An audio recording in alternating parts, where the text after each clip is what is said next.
Welcome back to MSI 2021. Quickshot joined by Ender on the caster desk as we close out the last 3 games of the day.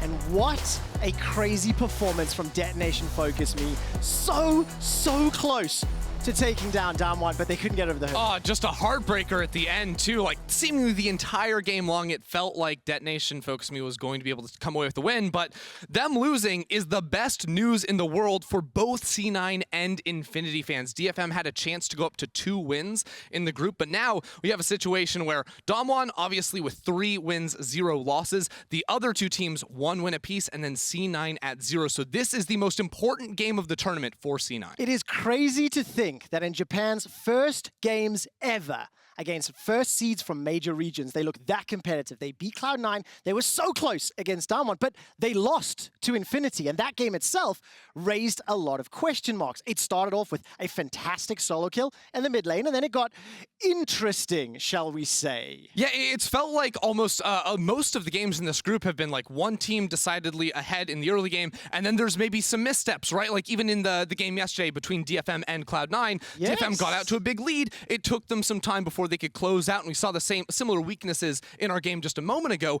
where Damwon were able to come away with the win at the end. And of course, the presumptions coming into MSI and looking at this group was that Damwon and Cloud9 were the clear number 1 and number 2. And as we get to the last game of the first round robin, as you've already said, the stakes for Cloud9 could not be any higher, especially because Infinity already have that win.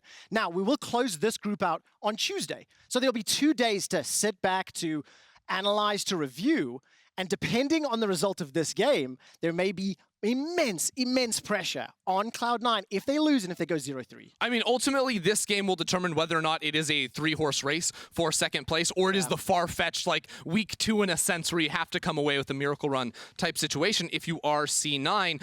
Now, of course, I think one of the things I've noticed as well in this group, and actually in a couple of groups, like, early game planning has been a little bit all over the place, I would say. We've seen, like, some mistakes, like the Scuttle Crab yesterday from Blaber, junglers going to lanes where they couldn't really find repeat moves later on. So that's going to be a big focus for me, I think, in this game. How do these teams jump out to an early lead, and do they follow through with strong planning? I love that. And Ender, you've really been on the money in setting up expectations for how the draft and what the teams can do. And then we see whether or not they can execute. As we jump into picks and bans for Cloud9 versus Infinity, Gnar, Zoe, TK, and Lee Sin removed. Yeah, I love this this Zoe ban. I don't think we've seen Cody on it just yet, but regionally, he was known as the Zoe guy, a guy with a little bit more of a smaller champion pool, but so far at MSI from day 1 with things like the Silas, he has definitely been trying to throw that off. Still, C9 have identified it and want to take that off the board. Rumble and Morgana still open and available. Rumble, the only champion with 100% presence. That will be the 10th ban. Has been played 5 times, and Morgana is up. Is it something you want to consider first pick worthy? I mean, I do. Yep. I value it a lot. Here. We've seen Udyr still very high up on the table, but I think as far as like Morgana, from her clear speed to her game impact to her scaling implications too, when you compare that to an Udyr, like Udyr, after a certain point, he's just the same champion. He runs at you, stuns you, the job's going to be done. Morgana just continues to build AP items, offer so much in terms of CC, damage, and also the utility of the Black Shield, so I think that taking it first for C9 is the correct choice. Definitely, and of course for Blaber, a little bit of pressure coming into this game. That misstep yesterday, heavily viewed, heavily discussed, and he'll need to bounce back, added to the fact that C9 already down 0-2. On the other side, Infinity, they have to recover from that Damwon loss. That was also a very difficult game for them yesterday. They will lock in the Kai'Sa, and Udyr still remains very high presence, around 85% here at MSI. Definitely still very heavily favored. Of course, and I think he's not going to be unhappy to be locking that in. I also like taking the Kai'Sa away from Zven. Zven was a bit of a Kai'Sa enthusiast back in the LCS, played that far more than any other champion, so Whitelotus wants to lock that in to give himself that individual agency so he can have a high impact both in the lane phase once you reach level 6 too, and those team fights, of course. We've also got the Renekton locked in for Fudge, presumably on the top side. If he wants to go for a weak side look, Renekton can sort of hold his own in a majority of matchups up there. And you heard Vedius on the desk saying, like, we want C9 to get back to the roots of maybe perhaps playing around bot lane, mid lane a little bit more, and letting Fudge be off to his own devices a bit. Use the TP to influence the rest of the map. And of course, that Renekton and Tristana technically could still be flexed. We've seen that Renekton mid, the Tristana maybe a little bit more likely if they wanted to move that around.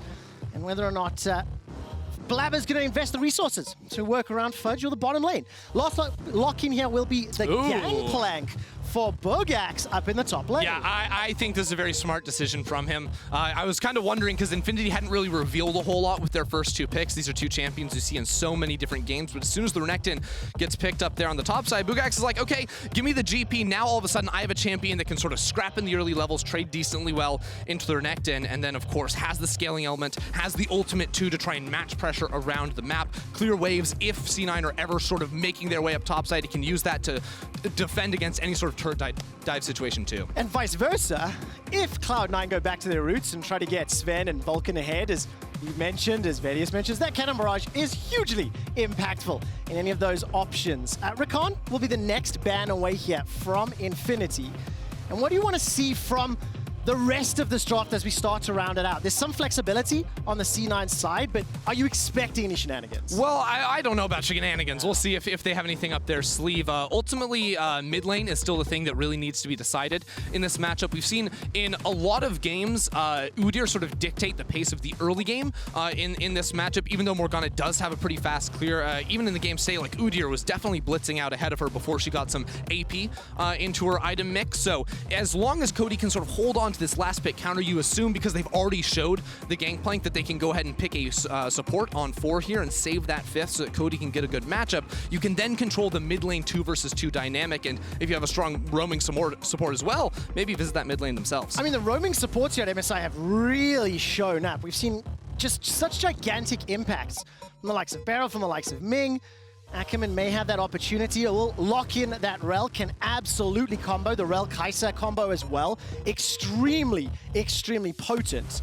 And that will give Cody the option to counterpick Perkz. Yeah, and you also have like a lot of backline reach, I would say, as soon as the Rell gets locked in here too. Maybe not as far as the team fights are concerned, but in the smaller skirmishes around bot lane, because now you have the interaction between Kai'Sa and Rell to get that magnet CC. As soon as Kai'Sa goes flying into the backline, you can go ahead and pop that. You also have the Gangplank ultimate to rain down, so any sort of 2v2 around bot side can be very, very explosive. What do you make now of the answer? Cloud9 locking in Jinx as well as Thresh. Okay, so right now, C9 obviously very heavy on the AD. This means it's going to be Tristana in the mid lane for Perkz, which is very, very strong, very hard to just beat outright. But it does mean that Blaber is the sole magic damage threat. On the Morgana, a lot of her damage, relatively like single target focused, right? You land a binding, then put down your W, usually only hitting one person. Apart from the ultimate, it's hard to have an impact hitting a lot of champions. And as soon as you lock in 2 hard scaling crit marksmen, well, it becomes pretty easy to itemize if you are Infinity. Now, the one thing C9 have going for them is that it's a Gangplank on the top side of the map, so he probably gets himself, I don't know, some boots with some armor on it, but not much more than that. Rather, dealing with SolidSnake and Ackerman could pose more of a problem later on. Ooh, okay, so it's primarily AD focus threat here from Cloud9. Will it prove useful? Will it prove problematic? In terms of early game and how either of these teams can play it out, what expectations can we see? Well, I would say that, like, we were mentioning, like, sort of jungle pathing and how SolidSnake may have a little bit of the edge in early tempo here. With the Udyr, I do think Tristana does mix it up just a little bit. Tristana with Halo Blades, with a W at level 1 or 2, can trade very, very aggressively up against that Viktor. So as long as Blaber and Perkz are aware of where SolidSnake could be on the map, Perkz' presence in mid before this Viktor reaches a point where he can just freely clear away the minion waves is going to be quite the threat when it comes to any sort of fight in the river. And if you watch Cloud9's game yesterday, there may be a fight in the river, and Cloud9 need all the help they can get for Blaber. Multiple games we casted yesterday were also defined by fights in the river. And of course, any team that Perkz is on will always have a huge focal point in that mid lane. Whether or not Perkz can use this Tristana, get his team an early advantage combo with Blaber, that's what we're going to be looking for as we load up onto the Rift. And reminder, Cloud9 0-2 Infinity with a win under their belt. DFM taking down Cloud9 yesterday. The stakes could not be higher as we hit the Rift for game number 4 on day 3 today. So let's take a look at where Blaber and SolidSnake will be starting off. And it doesn't look like anyone is grouping up just yet, so it could be a fairly standard defensive start. Yeah, we do have a moment to sort of like both teams. One of the things you always have to consider is like what side has like the scaling elements. Do we need to be more proactive in the early to mid game to, you know, sort of outweigh any late game scaling 5v5 the other team has? And I would say both teams have really good on paper scaling champions. You look like Tristana, Jinx, both going to be gaining range over the course of the game, can offer so much in terms of those 5v5s. Infinity, very similar, right? You have a Viktor, you have a Gangplank, very strong scaling champions, but I will say C9 do have an edge when it comes to the range advantage later on, right? With the Morgana binding, just the raw DPS of your auto attackers, they're going to be hitting from further away than a Gangplank, a Viktor, or a Kai'Sa, and that could be something that is difficult for Infinity to deal with later into the game. So I think that perhaps getting a little bit more aggressive around the level 6 point from a Kai'Sa Rell lane, utilizing that Gangplank, will be very influential for Infinity. Just before we start diving into these early jungle decisions, one of the things I always look for is initiation tools, and Cloud9 I think going to be a little bit more challenging to start fights if they want to. But when you look at some of the disengage tools with the Tristana, with the Thresh, with the Morgana, if Infinity do not coordinate or initiate well, there are tools that Cloud9 can use. So there's a couple things to check out here in the early pathing, right? Because SolidSnake took a leash, whereas Blaber was just going solo on the Wolf Camp, does mean SolidSnake is going to be getting through his jungle faster, but also allows Zven and Vulcan to get control over the lane right from level 1. Knowing that SolidSnake is going to be pathing towards the top side of the map as well. You see they have a ward. That's not going to be seen as Perkz takes a really nice trade in mid. That means that Zven and Vulcan can push for level 2, maintain that sort of pressure without being worried about any sort of jungle gank. Then you assume Perkz also has push in mid. All these things going to be very, very good for Blaber if there is some sort of river altercation. Fudge needs to be a little bit careful, and ultimately, this could just be a Scuttle Crab trade with Blaber pathing towards the bottom side, the opposite side of SolidSnake. If, however, Infinity stick around too long or a little late to the party, all of that lane pressure you just discussed could open up opportunities for Cloud9. Vulcan and Zven stepping forward, Whitelotus and Ackerman respecting the level 2 from that early decision making. And SolidSnake and Cody both running that phase rush. So I want to see how influential they can be when we do get to those skirmishes. An early ward from Cloud9 will spot SolidSnake on the red buff. I'm so glad. I was just about to ask our observers to go watch this right now. Blaber trying to do red buff and Raptors at the same time. So it does get the sustain off of Raptors. Now, there is a position where you can stand on that does not cause the Raptors to continue leashing over here. I know because I've run a lot of Fiddlesticks jungle clears. So it is possible, but it's like 1 or 2 pixels. Can be a little bit challenging. And at the end of the day, Blaber will just use that to make sure he's 100% HP, utilizing his passive on the Morgana, the jungle item too, to make sure by constantly applying that on all those baby little Raptors, he's going to be very high HP.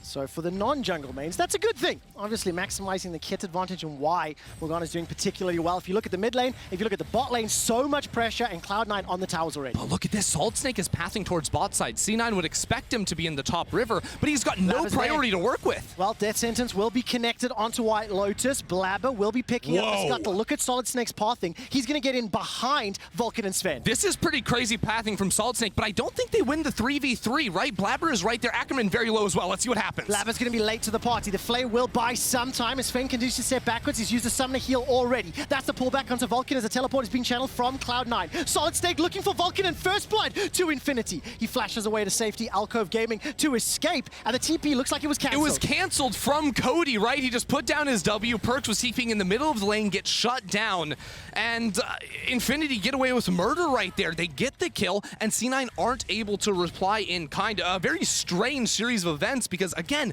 Blaber was right there, but SolidSnake so confident. The level 4 burst damage with 2 points in the Phoenix Stance 2 from the Udyr is massive. I mean, you have to give some props here to SolidSnake. That pathing decision making, there was no vision there from Cloud9. He gets in just at the right time. And the question is that prep? Is that just understanding how the lane plays out? And either way, it results in SolidSnake getting the kill. Yeah, well, SolidSnake had to know that Morgana was going to be in the bot river, but he thinks he can get in and get this kill before it ends up mattering, and it looks like it's going to be fine, but look at that. Oh, Cody flashes over the wall. That's brilliant, because again, if the TP comes through, that is at least 1 kill and probably a 2nd kill, because you notice Ackerman also didn't have flash. Using the reset from a jump, Perkz may have been able to cash in big, and already a very good start for Infinity fans. So very nicely done there. Good decision making, and despite the pressure in the lane, the first kill is secured by Infinity. Now, Cody did spend his flash to get over the wall. He's currently down in CS against the Tristana, as you do expect. I need to see whether or not Perkz can press that advantage further at all. Up in the top lane, it's still just the farm alarm, as Fudge and Buggax continue to just trade. Not going to see too much impact for a little while longer. Yeah, sort of cashing in here. Obviously, Perkz very far ahead in CS in the middle lane. Also, a plate was picked up bot side, so the gold is still very dead even. I think Zven going back to base will get a noon quiver compared to just some lethality here for Whitelotus, so had a little bit better of a base by staying on the map longer. Of course, it was Vulcan that died, so Zven was allowed to stick around knowing that Blaber had his back if Infinity tried any sort of repeat event. Now, both top laners use their TP to get back up to top lane. Buggax, though, is going to have his ult soon, and Perkz, oh, he just got stunned! Oh, that's just not good enough. Perkz may be able to bust a shot and gets away thanks to the rocket jump. But Ackerman in range, roaming, it's what you talked about. Yeah, Perkz doesn't even care. He's gonna eat the CC.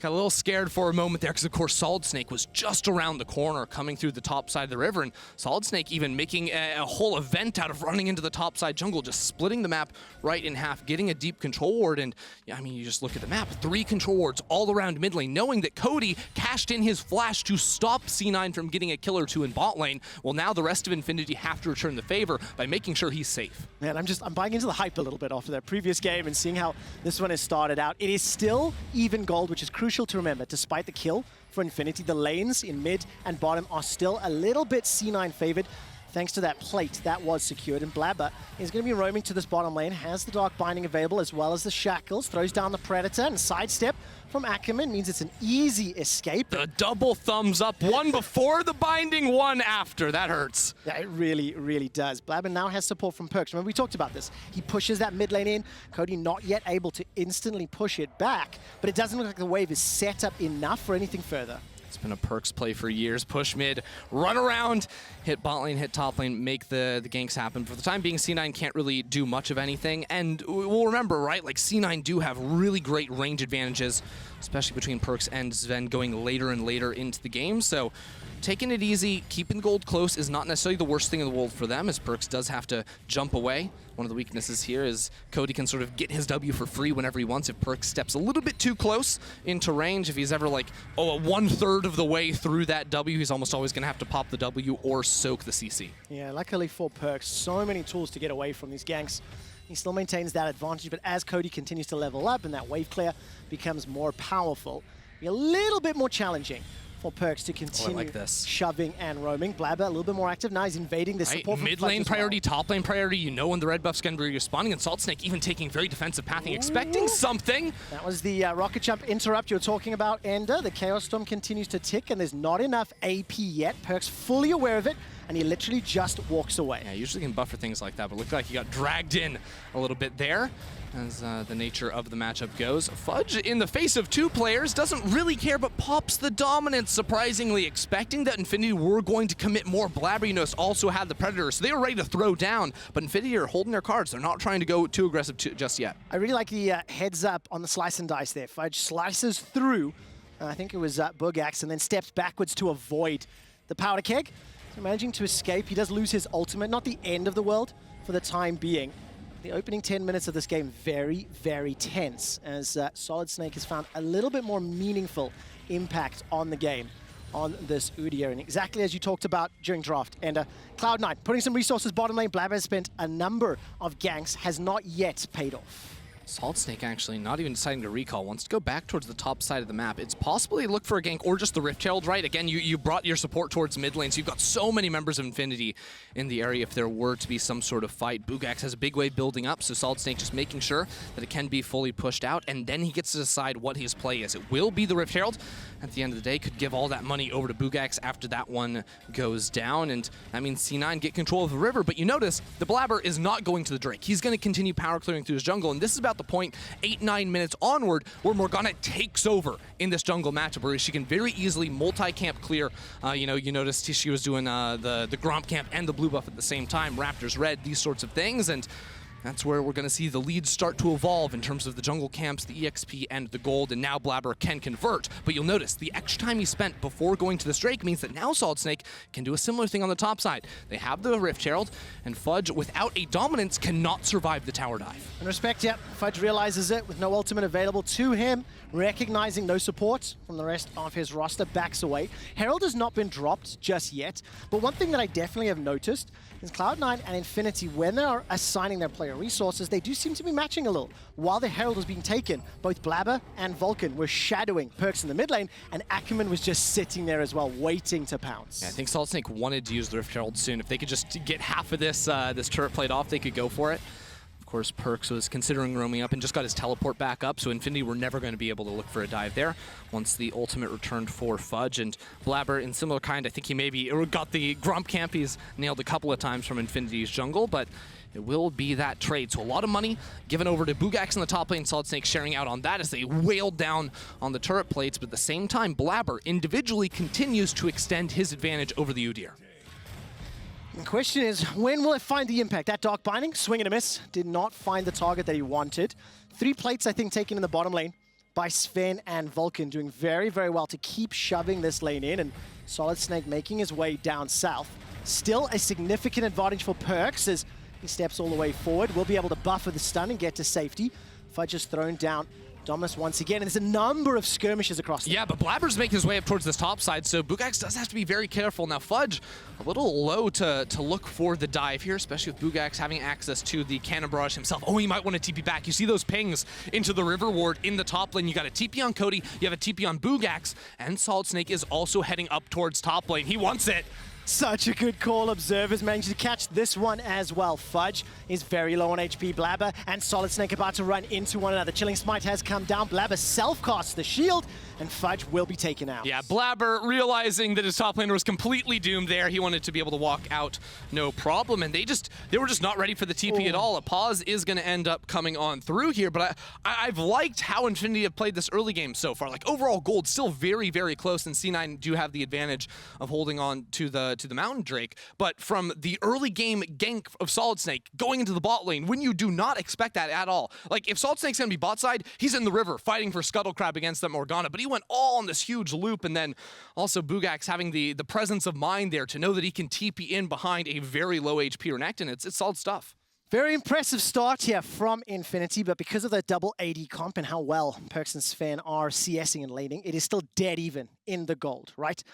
Just a brief update, there is a pause from the Infinity camp, and if I get more information, I will share it with you. But if we zoom out and think now, as 12 minutes have gone by, still very even, still very close, how do you expect the next few minutes to play out? It feels as though Infinity's plays are just working.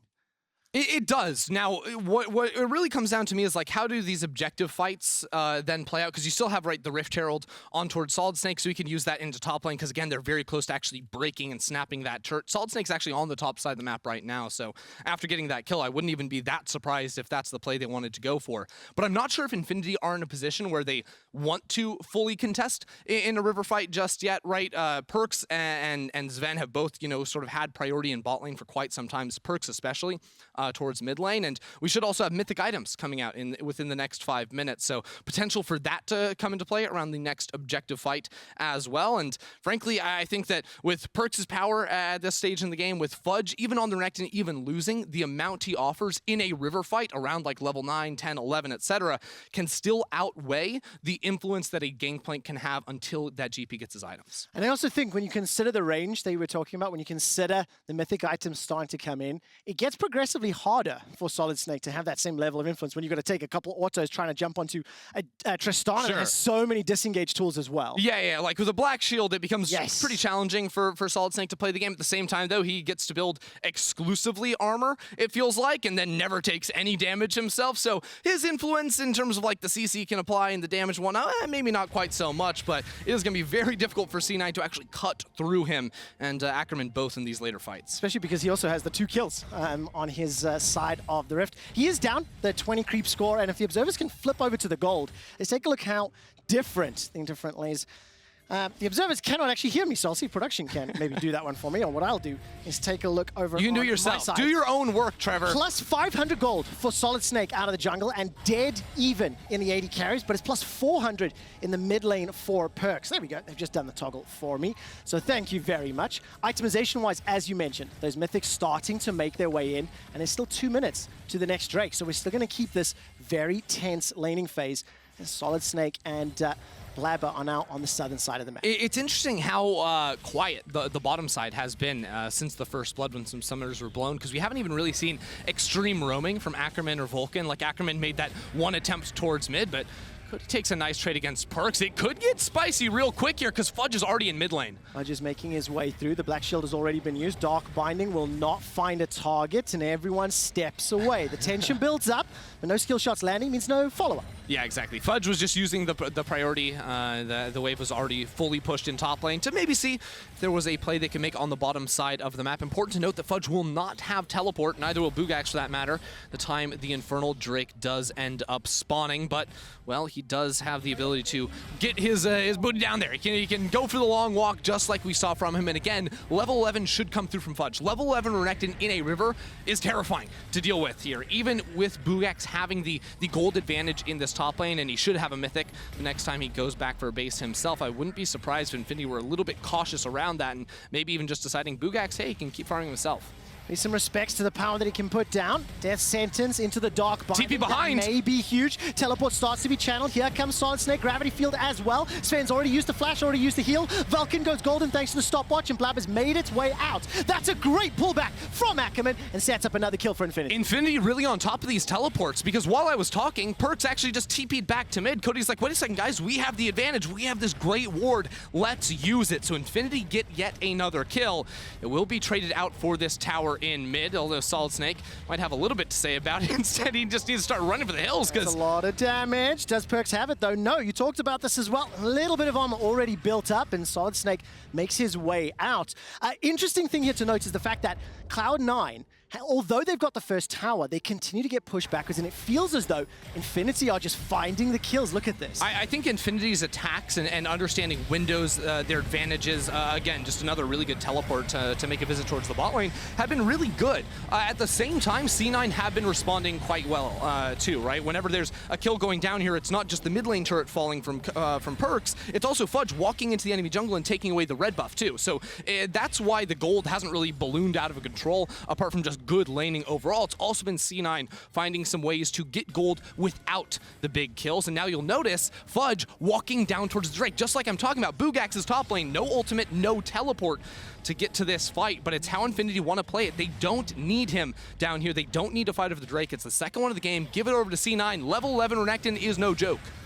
And that's exactly the call. No pressure here from Infinity, and yes, we have such a fantastic game playing out. The two Kraken Slayers on Perkz and Zven going to need to do a lot of work throughout the course of this game, and Infinity extend that gold lead once they pick up that top tower. It's around 2,000 for the time being. We're going to be playing for the Ocean Soul as it continues to develop and play out, and Whitelotus has done a lot of damage onto this bottom tower. So once the map starts to open up a little bit, I really want to see how well Ackerman and Whitelotus can combo, whether or not they're able to find some skirmishes, find some picks onto Cloud9. Right, like we've been talking a lot about like the level 11 for Renekton. Well, I'll raise you with level 13 on GP, the ability to spam out those barrels super fast, get a whole lot more damage down. Blaber also will be able to find this Rift Herald. Not the end of the world for Infinity, because you'll notice they're just getting a turret on the bot side of the map. Vulcan in base, actually pathing back towards the top side, so Zven has to be very, very cautious here.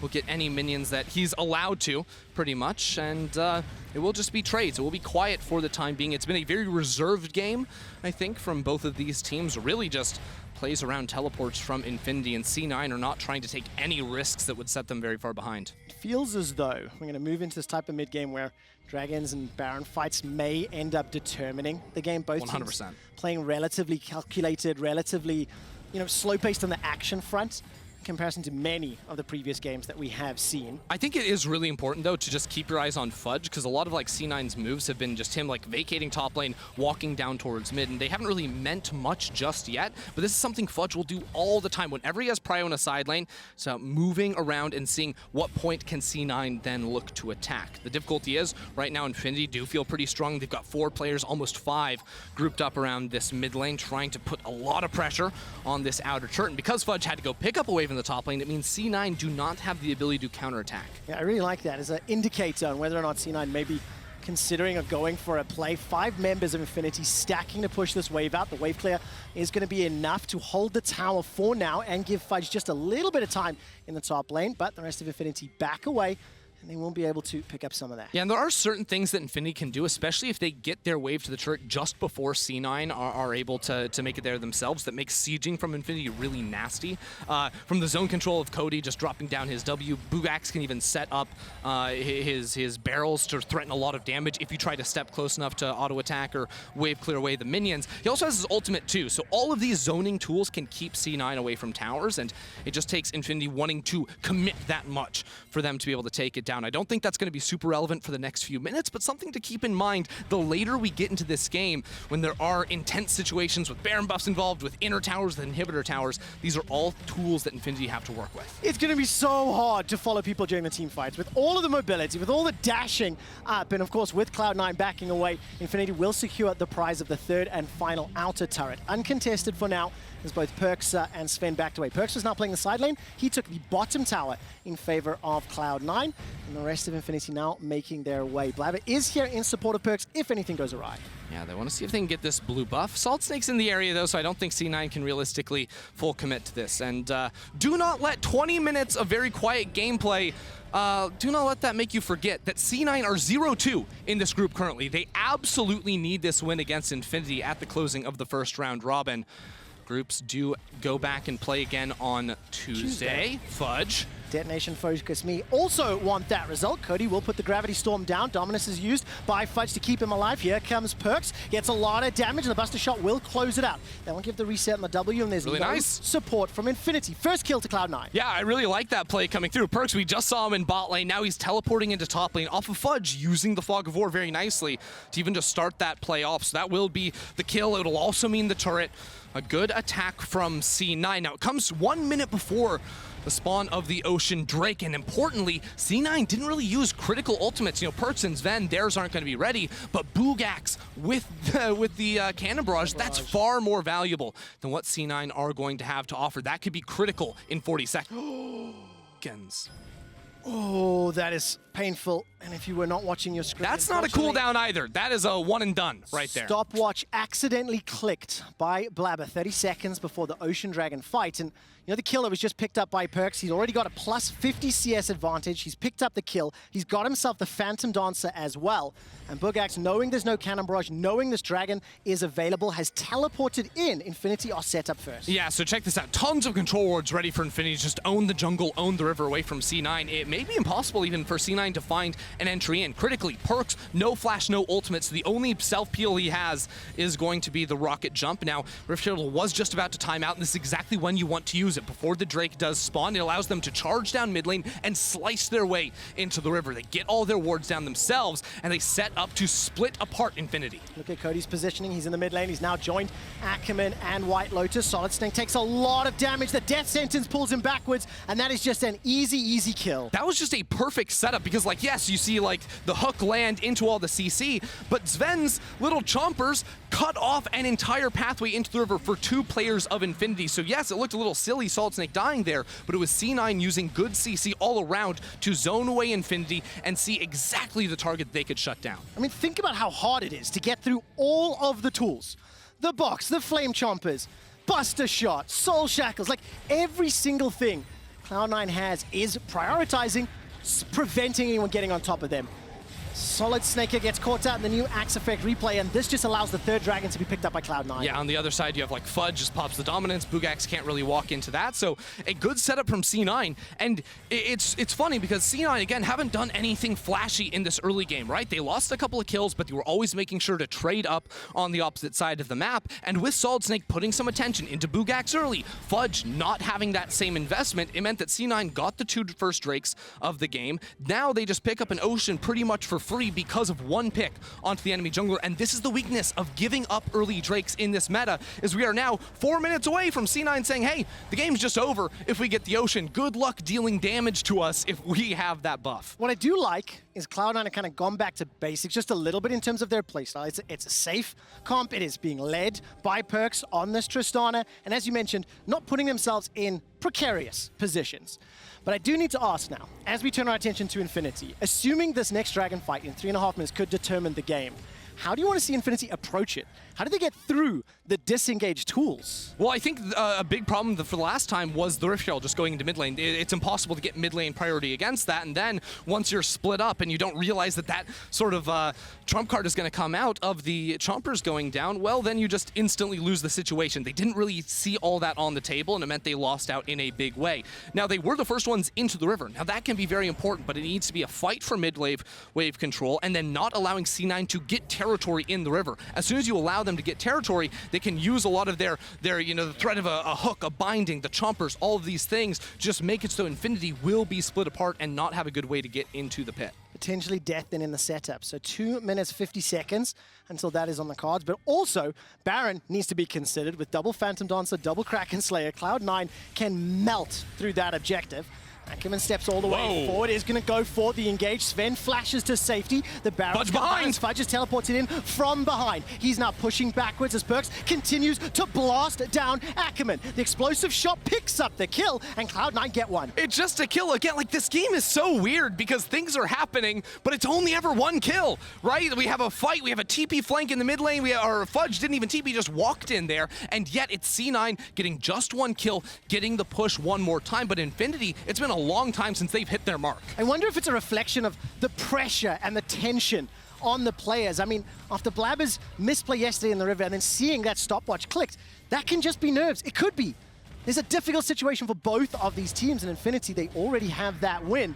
Nevertheless, now Cloud9 are in the lead. It's the first time all game long that they have had gold control, and Buggax committed the cannon barrage to Baron. Yeah, they didn't have any blue trinkets ready to go, so needed some way to be able to scout out the pit. I also think we have to do our due diligence and check in on Perkz versus Cody again, because it was a difference in the early laning phase, and now it might just be a solo kill here. Perkz massively far ahead, 250 CS to 180. How quickly can he do it? Does he commit for it? Plays it safe. Plays it safe, plus 70 CS for now, 2-0-1.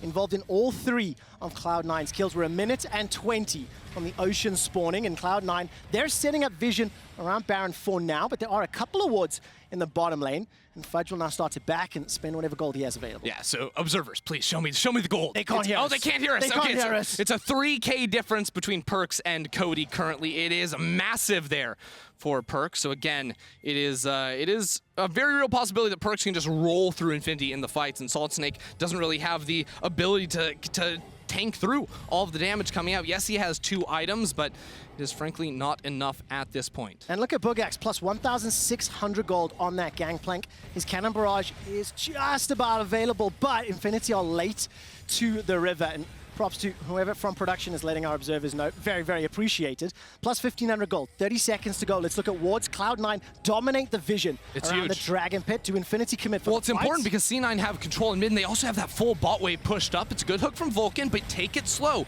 C9 need to wait for the perfect ability to land, not just any ability, and Fudge has the perfect flank. All the vision denial in the jungle has put him in the perfect position. Buggax is out of position, a few seconds away from that cannon barrage. Now Fudge flanking from the right. Both top laners coming in from the side. Vulcan maintains the position, and the box is available in zone control. Flame Chompers could be massive at the moment. Whitelotus can jump in with that Gravity Storm if he wants to, and not going to fire it just yet. Lantern taken backwards. That's the Gravity Magnet Storm rather. Fudge in the back line. Ackerman Fudge is trying to push back Whitelotus. The first kill goes to Perkz. He's going to take the rocket jump away to safety. Fudge now caught in between the members of Infinity. Flashes over the wall. Stays alive a few seconds longer thanks to the dominance. Fudge is still alive. Through the wall. Death sentence will land onto SolidSnake, and finally Fudge goes down. It ends up being a 1-for-1. Fudge was just 1v4 in the backline for forever, buying so much time and dealing so much damage. Everyone besides Buggax, just 1 HP from Infinity. It's a good hook from Vulcan and a teleport in from Perkz. Dragon is secured though by Cloud9. Buggax will be the next victim. Here comes Perkz. Hops over it's the wall. Reset City. Gets the reset, and now Infinity, they are splitting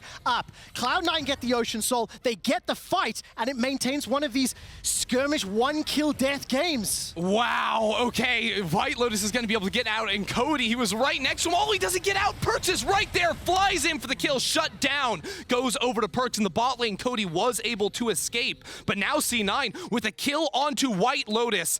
They're going straight for the Baron. 5-0-1 for Perkz on this Tristana. And Infinity, they were looking for opportunities. It was Cloud9 that teleported in behind with Fudge, and they were able to play that one out. Still very, very unique team fights, but Cloud9 with the Ocean Soul, with the Baron buff, now have every single tool they need to close this game out. Yeah, it's sort of the strength and the weakness of C9 in these fights, right, is that Fudge, he's a monster in the backline. He just ticked up to level 16 too, so good luck cutting him down. But there's no follow-up really until your C9 are able to deal with the enemy front line. Still, the amount of time Fudge bought and then Perkz having the idea to go back to base, TP back onto the map, ended up with them getting a couple of extra kills. They've got the Ocean Soul and the Baron buff. This should be everything C9 need in the coming fights. Yeah, no doubt about it. And Perkz, a little bit of his experience there showing through. Infinity Edge now picked up. He just hit level 16 as well. 2 levels up over Cody, plus 70 CS. And Buggax during the course of that fight as well. The barrels just not really finding their targets. C9 were able to use the range that you talked about so much earlier. It is difficult for Infinity to get onto their targets, and now Infinity are going to go looking for another option. They're down 4,000, and they have to try weather this Baron-empowered storm. Yeah, well, Infinity are trying to sort of like group up here, try to find a pick, infiltrate the enemy jungle, right? That's why they're not going all the way forward here. They're trying to play in the Fog of War, but you notice Perkz just free pushing in the top lane. C9 are not giving an Infinity the actual targets to attack. Perkz, even once he notices, wait a second, I only see 2 or 3 players on the map from Infinity, doesn't overstay his welcome, doesn't start whacking away at that top lane tower. Instead, backs up, literally just pressed S, not doing anything right now because he's just waiting to see where the enemy is and for the rest of his team to start pressuring in the mid lane. Very respectful game, I feel, as we've seen the decision-making and the pathing from the players. And it is looking likely that Cloud9 could close this out with the advantage they have and the buffs available to them. And what will be very, very interesting is as this group then sets up for Tuesday, any and all tiebreakers will be played on the same day, with Infinity being DFM, with DFM beating C9. And if C9 close this out, they will beat Infinity. The 3-horse race for second will be on. Infinity now, again, continue to defend. They've lost 5 towers. Fudge is pushing the mid lane. He has teleport available. And Cloud9 been playing this one slow. Yeah, Infinity are just trying to run the same play over and over again, right? Like sit inside a bush in the enemy jungle, see if C9 make a mistake, but they're not making a mistake. Once again, Perkz playing off of Fudge, seeing if they can find something, but now Ackerman goes flying in. Yeah, the rocket jump was used, so that meant Perkz had to commit Whitelotus with the flash. Whitelotus goes in, but the instant buster shot. Whitelotus is sent packing. It's a trade support for top laners, and Cloud9 not going to be able to take much more. However, Zven was taking the top tower. Oh, the second C9 look for an attempt, they end up getting punished, and we rewind 25 minutes ago. It's a kill for Infinity, but an objective for C9. The inhib tower and Zven, even in a 4v4 situation after losing the top laner, they don't care. They're going to get this inhibitor. Cody, no mana, has to go back to base. Whitelotus can only look on and watch as it falls. You have to respect the play there from Infinity. The moment that rocket jump was used, instant engage, but it didn't matter because there was still a buster shot. You cannot stick to the targets. That gold lead grows. The super minions will now start pushing into the top lane, and we're 2 minutes away from the Elder Dragon. So another big objective that Cloud9 can here we focus go. on as the flash is committed for Buggax. Black Shield used there as well, and Perkz will be able to pick up yet another kill. An attempted snipe from Zven. Zven really wanted to steal that one from Perkz, but Perkz not going to allow that to happen. The kill does come through, and again, like, even though, yes, Infinity got the pick, got the kill, you're still looking at a Baron buff, at an Ocean Soul, and also the inevitability of Tristana and Jinx. Yes, yeah. Infinity, they do so much damage, GP, Viktor, Kai'Sa, but they only do it when they're in touching distance, and C9 do not have to allow that to happen. The only kills Infinity have got recently is when C9 are overextending within the fight, with Perkz and Fudge, going forward that last time. It still ends up being a trade, and C9 have everything to cut him down. So much damage there onto Ackerman. Not going to be able to engage just yet. Here comes Fudge. Dominus will be available in just a moment. Super minions nearly on the steps of the top lane. The second inhibitor will fall. There's still a minute until the next dragon, and Cloud9 can decide how and where they want to push the final time. I mean, there's a wave in the mid lane too. Perkz has teleport if he wanted to base and then come back onto the map. Zven ends up not channeling his own. C9, instead, they're saying, look, we don't want to risk dying a minute before the Elder spawns, because then you give it over to Infinity, then they have the Elder buff before the Baron spawns, and all of a sudden the game is dead even. It doesn't matter if you have 2 inhibitors. So C9 continue to play smart, and it feels like after yesterday, they've had like that come to Jesus conversation where like, look, we are not making mistakes. We are going to play by the books, and we are going to show that we are better than Infinity, and that's what they've done this game. And it's very beneficial for any team to have Perkz in the mid lane, in the roster there. there with his very cool head. 100% kill participation. He's just picked up that Bloodthirster as well. And it's something of a signature on this player. When the pressure gets higher, he tends to step up to the plate. It will still be the first win in the group here for Cloud9. And it is definitely a good look after yesterday. And for Infinity, they put up a very good fight, but it's such a difficult position to be in, the comp that they have to play into. And they're rather like unique style of initiation. They just haven't been able to get to the targets. Well, Perkz is just soloing the Elder Dragon right now. It seems like Ackerman might know what's going on. It was just pinged. There's no wards inside the pit. And because C9 are showing 4 people in mid, they don't know. They have absolutely no idea. Even with Ackerman going for the flank, he's just watching. He doesn't even notice that Perkz has taken it, slain it, and Buggax from a mile away gets deleted. Because of the Elder that was picked up, the laser comes downtown, and Cody gets taken out.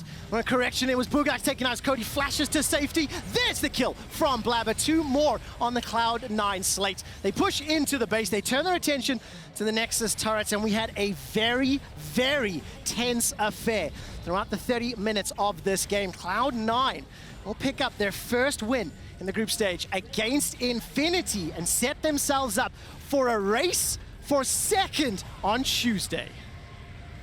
3 teams now with just 1 win in the group, all going to be fighting for it in just a couple days' times. And this was the Cloud9 that every fan of the LCS wanted to see, right? Yesterday, they can shake it off. They can go into Tuesday with a little bit of motivation, seeing that Cloud9 just systematically dismantled Infinity. They did indeed. And of course, I'm still making an assumption that is the race for second. But after what Detonation did to Damwon just an hour ago, there is this crazy, crazy world. Okay, DFM or Damwon still have 3 wins, Trevor. There is a crazy, crazy world. Slow it down, pump the brakes. We will have to find out. Zven looks ecstatic on stage, celebrating that win, and it did work out. We'll soon get the State Farm Analyst Desk's take on Cloud9's first win at MSI 2021, right after an interview with Perkz.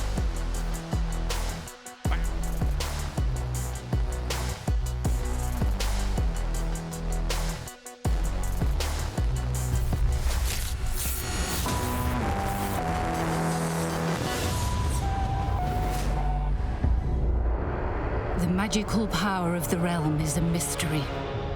Like a guardian, it is with you always. Defending you, charging you, watching over you like... Actually, it's not magic. It's this Cisco network. The power behind every gank, every combo, every mind-blowing moment at League of Legends Esports, MSI 2021.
much for joining me. Congrats on winning your first MSI game. What was different for you this time around? What worked better?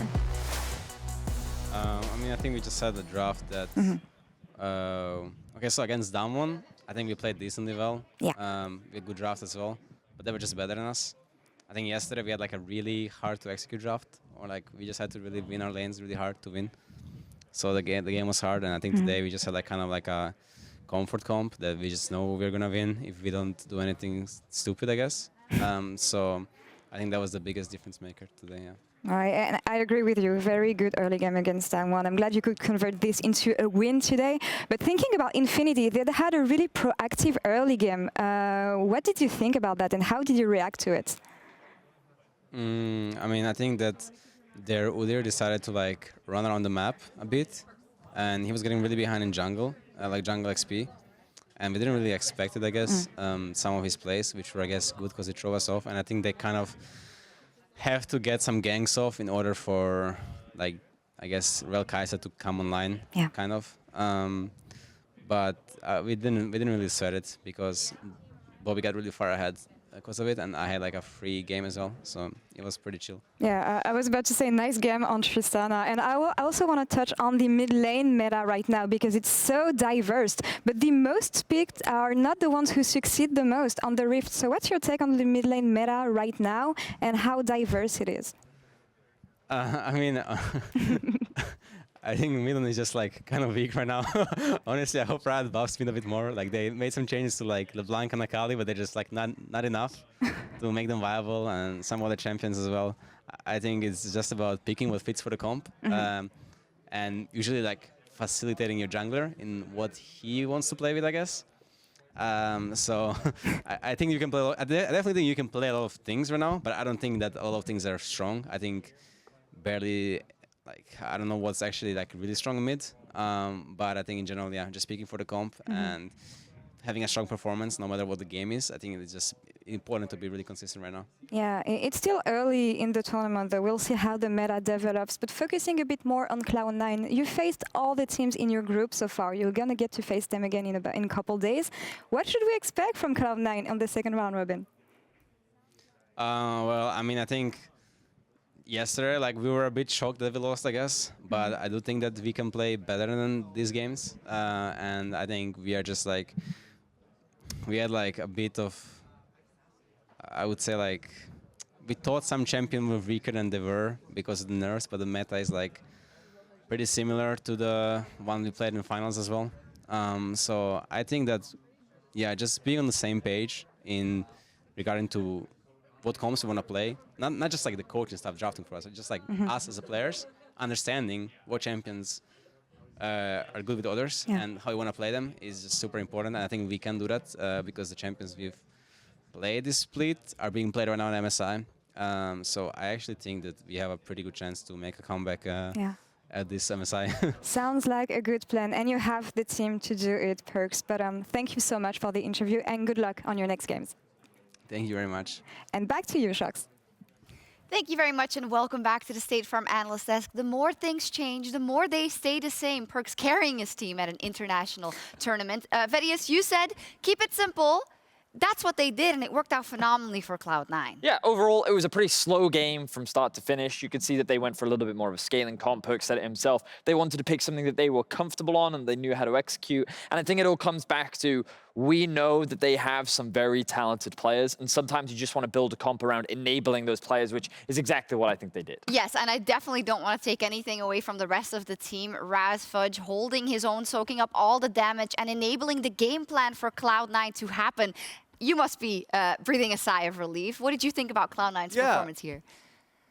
Definitely much better. I like the fact that you know, they preyed on what was honestly Infinity's weakness and set up around objectives. Not only did they have constant shoving waves with the Tristana and Jinx and the protection of Thresh, but also they got great control over objectives. They forced Infinity to walk into them. They were dragon stacking early, and even in the third dragon fight where, you know, it was Infinity that was in the wrong side of the map, or at least like they were split up, and so they ended up getting a free pick. It was basically recognizing that they had a better idea of how to play the map, or at least how to play with the vision that they currently had. So great job from them. It was definitely just taking slow steps. You heard it from Perkz, comfort picks, honestly, just come at it day after day and get a better understanding of the meta and what works for you. Yeah, doing what needs to be done. Let's take a look at that drive to victory presented by Mercedes-Benz. Cloud9 winning the fight, securing the Ocean Soul, and it looked, Raz, to me, I don't want to say a done deal, of course, not taking anything away from Infinity, but yeah, Cloud9 just seemed to have so much control. Yeah, consistently, and so it put Ackerman in consistently bad positions. This was probably the third, tough engage that he had previously won in the mid lane, but in this one he gets instantly deleted. And Fudge ate so much time, but by the end of it, even if it is a 4v4, you just have a much healthier Jinx and Blaber. You're in a much better position to now go for Dragon, eat up the, another Thresh stroke. This one's beautiful to see. But overall, just better positioning, and that was, for me, the name of the game from Cloud9.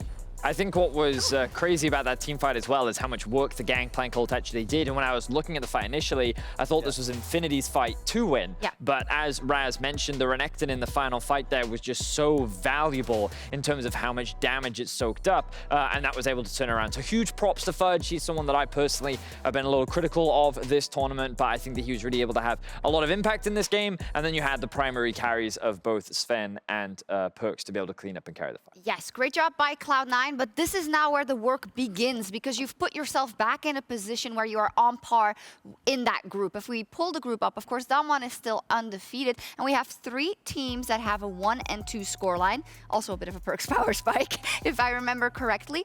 But on Tuesday, Raz, this will be the group that goes head-to-head with the information that you have, with the time that the teams will have to prepare, and with the fact that they'll be playing back-to-back in some instances and have to slay all their demons on that same day to advance. What are your expectations for Cloud9, for Infinity, for DFM?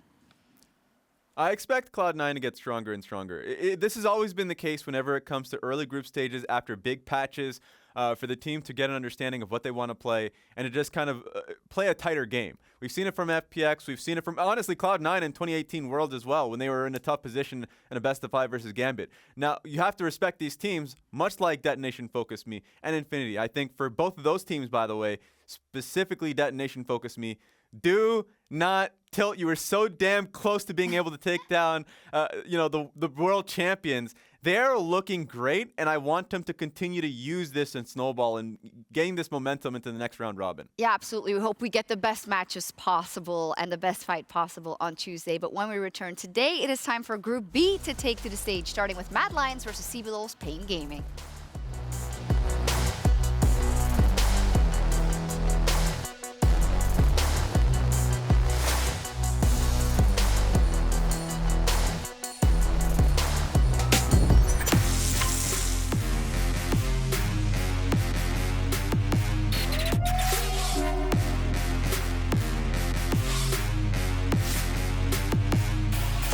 Give up double scuttle potentially here. So, oh, nice hook. Yeah, big damage, half HP, Holy Phoenix. Oh, he has no heal, and he goes down right away. The chase might continue. Farfetch